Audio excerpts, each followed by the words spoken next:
Hello guys, welcome back to my channel. ఈరోజు టాపిక్లో మన డైలీ లైఫ్లో మాట్లాడే మోస్ట్ యూజ్ఫుల్ సెంటెన్సెస్ కొన్ని చూద్దాం. ఫస్ట్ వన్, నాకు నెక్స్ట్ ఇయర్ జాబ్ రావచ్చు. నాకు నెక్స్ట్ ఇయర్ జాబ్ రావచ్చు. సో దీన్ని మనం ఇంగ్లీష్లో ఎలా చెప్పొచ్చు? I might get a job next year. I might get a job next year. ఓకేనా?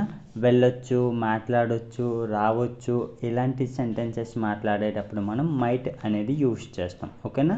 May might. ఓకేనా? మీరు ఏది యూస్ చేసినా ఓకే. అతనికి నెక్స్ట్ ఇయర్ జాబ్ రావచ్చు అంటే he might get a job next year. ఓకేనా? వాళ్ళకి నెక్స్ట్ ఇయర్ జాబ్ రావచ్చు అంటే they might get a job next year. ఓకేనా? మీరు ఇలా సబ్జెక్ట్ చేంజ్ చేసుకుంటూ మాట్లాడవచ్చు. సో దీని యొక్క మీనింగ్ వచ్చేసి ఇది. నెక్స్ట్ వన్, నేను అతన్ని 2 సంవత్సరాల క్రితం చూశాను. ఓకేనా? నేను అతన్ని 2 సంవత్సరాల క్రితం చూశాను ఇలా అనుకుంటాం కదా. సో దీన్ని ఇంగ్లీష్లో ఎలా చెప్పొచ్చు? I saw him 2 years ago. ఓకేనా? I saw him 2 years ago అంటే నేను అతన్ని 2 సంవత్సరాల క్రితం చూశాను అని. ఓకేనా? ఇక్కడ చూడండి, హిమ్ ప్లేస్లో దెమ్ అని యూజ్ చేయండి.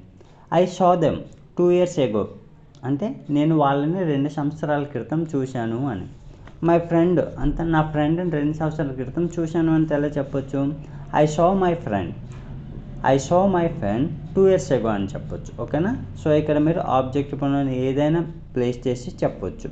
సో దీని యొక్క మీనింగ్ వచ్చేసి ఇది. నెక్స్ట్ వన్, నా ఫ్రెండ్ కార్ కొందాం అనుకుంటున్నాడు కానీ అతని దగ్గర డబ్బులు లేవు. నా ఫ్రెండ్ కార్ కొందాం అనుకుంటున్నాడు కానీ అతని దగ్గర డబ్బులు లేవు. సో దీన్ని మనం ఇంగ్లీష్లో ఎలా చెప్పొచ్చు? My friend wants to buy a car but he doesn't have money. ఓకేనా? My friend wants to buy a car but he doesn't have money. Wants అనేది మనకు తెలుసు కదా. He, she, it or any name వచ్చేటప్పుడు, singular వచ్చేటప్పుడు మనం wants అనేది use చేయాలి. ఐ, వి, యూ, దే వచ్చేటప్పుడు వాంట్ టు అనేది యూజ్ చేయాలి. సో ఇక్కడ ఫ్రెండ్ అనేది సింగులర్, సో దానికి మనం వాంట్స్ అనేది యూజ్ చేయాలి. ఓకేనా? My friend wants to buy a car but he doesn't have money అంటే మా ఫ్రెండ్ కార్ కొనాలనుకుంటున్నాడు కానీ అతని దగ్గర డబ్బులు లేవు అని. ఓకేనా? సో దీని యొక్క మీనింగ్ వచ్చేసి ఇది. నెక్స్ట్ వన్, అతను పంపించాలనుకున్నాడు కానీ పంపించలేకపోయాడు. అతను పంపించాలనుకున్నాడు కానీ పంపించలేకపోయాడు. సో దీన్ని ఇంగ్లీష్లో ఎలా చెప్పొచ్చు? పంపించాలనుకున్నాడు అంటే పాస్ట్లో అనమాట. పాస్ట్ అంటే వాంటెడ్ టు. ఓకేనా? అనుకున్నాడు, అనుకున్నాను కానీ అది జరగలేదు. ఒక పని అనుకున్నాడు కానీ ఆ పని జరగలేదు. సో అలాంటి సిచ్యువేషన్లో మనం వాంటెడ్ అని యూజ్ చేయాలి. ఓకేనా? Wanted. He wanted to send అంటే అతను పంపించాలనుకున్నాడు కానీ పంపించలేకపోయాడు. But he couldn't send. ఓకేనా?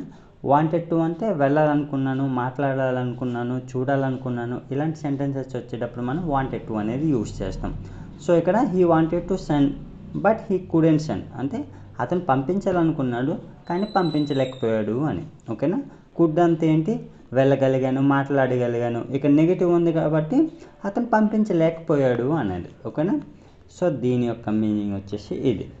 నెక్స్ట్ వన్, మా ఫ్రెండ్ ఇప్పుడు ఎక్కడున్నాడు? మా ఫ్రెండ్ ఇప్పుడు ఎక్కడున్నాడు? సో దీన్ని ఇంగ్లీష్లో ఎలా చెప్పొచ్చు? Where is my friend now. Where is my friend now అంటే మా ఫ్రెండ్ ఇప్పుడు ఎక్కడ ఉన్నాడు అని. ఓకేనా? సో దీని యొక్క మీనింగ్ వచ్చేసి ఇది.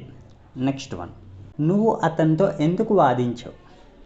నువ్వు అతనితో ఎందుకు వాదించావు ఇలా అంటుంటాం కదా. సో దీన్ని ఇంగ్లీష్లో ఎలా చెప్పొచ్చు? Why did you argue with him. Why did you argue with him అంటే నువ్వెందుకు అతనితో వాదించావు అని. ఓకేనా? ఇక్కడ చూడండి, మీరు ఆబ్జెక్ట్ మనం చేంజ్ చేయండి. నువ్వు నాతో ఎందుకు వాదించావు అని చెప్పాలంటే ఎలా చెప్పొచ్చు? Why did you argue with me అనాలి. ఓకేనా? Why did you argue with me అనొచ్చు. ఆమెతో ఎందుకు వాదించావు అంటే ఎలా చెప్పొచ్చు? Why did you argue with her అని చెప్పాలి. ఓకేనా? Why did you argue with her అని చెప్పొచ్చు. మీకు ఆ సిచ్యువేషన్కి తగ్గట్టు ఏది యూజ్ అయితే అది ఇక్కడ ప్లేస్ చేసి చెప్పొచ్చు. ఓకేనా? సో దీని యొక్క మీనింగ్ వచ్చేసి ఇది. నెక్స్ట్ వన్, నేను ఎలా పంపించాలి? నేను ఎలా పంపించాలి ఇలా అనుకుంటాం కదా కొన్ని సిచ్యువేషన్లో. సో దీన్ని మనం ఇంగ్లీష్లో ఎలా చెప్పొచ్చు అంటే హౌ షుడ్ ఐ సెండ్ అంటే నేను ఎలా పంపించాలి అని. ఓకేనా? అంటే కొరియర్లో పంపించాలి, లేకపోతే ఎవరితో పంపించాలి ఇలా అంటుంటాం కదా. సో మనం జనరల్గా ఇలానే అంటుంటాం కదా. నేను ఎలా పంపించాలి ఇలా అంటుంటాం కదా. సో దాన్ని మనం ఇంగ్లీష్లో ఎలా చెప్పొచ్చు అంటే హౌ షుడ్ ఐ సెండ్ అని చెప్పొచ్చు. ఓకేనా. షుడ్ అంటే వెళ్ళాలి, తినాలి, పంపించాలి, ఇలాంటి సెంటెన్సెస్ వచ్చేటప్పుడు మనం షుడ్ అనేది యూజ్ చేయాలి. సో ఇక్కడ మనం షుడ్ అనేది యూజ్ చేసాం కదా. హౌ షుడ్ ఐ సెండ్ అంటే నేను ఎలా పంపించాలి అని. సో దీని యొక్క మీనింగ్ వచ్చేసి ఇది. నెక్స్ట్ వన్, నేను నీకు ఒక గిఫ్ట్ ఇవ్వాలనుకుంటున్నాను. సో దీన్ని ఎలా చెప్పొచ్చు? I want to give one gift అంటే నేను నీకు ఒక గిఫ్ట్ ఇవ్వాలనుకుంటున్నాను అని. ఓకేనా. ఇక్కడ చూడండి, వాంట్ టు అంటే ఏంటి? అనుకుంటున్నాను. ఓకేనా. అనుకుంటున్నాను, వెళ్ళాలనుకుంటున్నాను, మాట్లాడాలనుకుంటున్నాను, ఇలాంటి సెంటెన్సెస్ వచ్చేటప్పుడు వాంట్ టు అనేది యూజ్ చేయాలి. సో దీని యొక్క మీనింగ్ వచ్చేసి ఇది. నెక్స్ట్ వన్, నాతో నువ్వు ఇంకోసారి రావద్దు. దీన్ని ఇంగ్లీష్లో ఎలా చెప్పొచ్చు? You don't come with me again అంటే నువ్వు నాతో ఇంకోసారి రావద్దు అని. ఓకేనా. సో దీని యొక్క మీనింగ్ వచ్చేసి ఇది.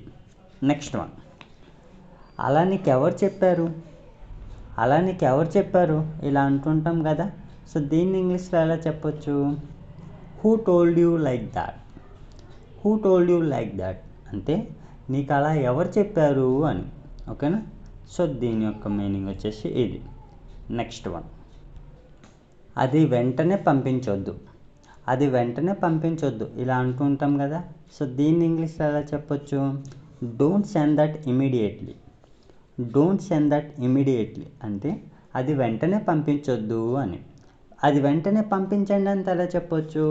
Send that immediately. ఓకేనా. సెండ్ దట్ ఇమీడియట్లీ అంటే అది వెంటనే పంపించండి అని. ఓకేనా. సో దీని యొక్క మీనింగ్ వచ్చేసి ఇది. నెక్స్ట్ వన్, అక్కడ ఎవరెవరు మాట్లాడారు. సో దీన్ని ఇంగ్లీష్లో ఎలా చెప్పొచ్చు? ఎవరెవరు అంటే మనం ఇంగ్లీష్లో ఎలా చెప్పాలంటే హూ ఆల్. ఓకేనా. హూ ఆల్ అంటే ఎవరెవరు అని. హూ ఆల్ స్పోక్ దేర్ అంటే ఎవరెవరు అక్కడ మాట్లాడారు అని. సో దీని యొక్క మీనింగ్ వచ్చేసి ఇది. So that's all friends. So ఇలాంటి సెంటెన్సెస్ యూజ్ చేసి మన డైలీ లైఫ్లో సింపుల్గా మాట్లాడవచ్చు. సో మీకు ఈ టాపిక్ యూజ్ఫుల్గా అనిపిస్తే లైక్ చేసి సబ్స్క్రైబ్ చేయండి. Thanks for watching.